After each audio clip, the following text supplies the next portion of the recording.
బడుగుమాకులపల్లిలో సౌకర్యాల లేమిపై స్థానికులు మండిపడుతున్నారు. తెలుగు రాష్ట్రాలతో పాటు తమిళనాడు, కర్ణాటక నుంచి కూడా ఈ సంతకు వస్తారు. అలాంటి చోట్ల కనీస సౌకర్యాల కల్పన జరగటం లేదనే ఆరోపణలు వెల్లువెత్తుతున్నాయి. మూగజీవాల దాహం తీర్చేందుకు ఏమాత్రం చర్యలు తీసుకోవడం లేదు. నీళ్లు లేక ప్రజాధనంతో నిర్మించిన నీటి తొట్లు ఖాళీగా దర్శనమిస్తున్నాయి. దీనికి సంబంధించి మరింత సమాచారం మా రిపోర్టర్ ఎస్ శివరాజ్ అందిస్తారు. కుప్పం నియోజకవర్గం శాంతిపురం మండలం బడుగుమాకులపల్లి పంచాయతీ. ఈ పంచాయతీలో లక్షల ఆదాయం ఉన్న పంచాయతీకి కనీస అవసరాలు తీర్చకుండా పంచాయతీ నిర్లక్ష్యం వహిస్తున్నారు.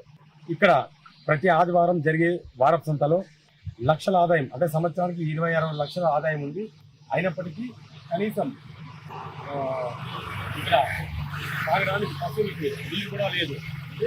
మూడు జీవాల దాహం తీర్చుకునే పరిస్థితి పంచాయతీ అధికారులు ఉన్నారు. లక్షల్లో ఆదాయం ఉన్న ప్రజాధన వృధా చేసి కనీస పంచాయతీ కనీస అవసరాలు ఈ 3 రాష్ట్రాల కూడలి కావడంతో కర్ణాటక, ఆంధ్ర, తమిళనాడు రాష్ట్రంలో ప్రజలు ఇక్కడికి వచ్చి భారత్ సంతలో పాడి రైతులు ఆవులు కొనుగోలు అమ్మకాలు జరుగుతాయి. కానీ వాళ్ళ కనీస అవసరాలు కూడా త్రాగులు అయిపోనండి, టాయిలెట్స్ అయిపోనండి, అదేవిధంగా మూడు జీవాల దాహం తీర్చడానికి కూడా చాలా ఇబ్బంది పెడుతున్నారు. దయచేసి మూడు జీవాలకు దాహం తీర్చాలని 3 రాష్ట్రాల ప్రజలు కోరుతున్నారు. ఇప్పటికైనా ఎన్ని లక్షల ఆదాయం ఇచ్చినా మూడు జీవాల దాహం తీర్చాలని ఆవేదన వ్యక్తం చేస్తున్నారు.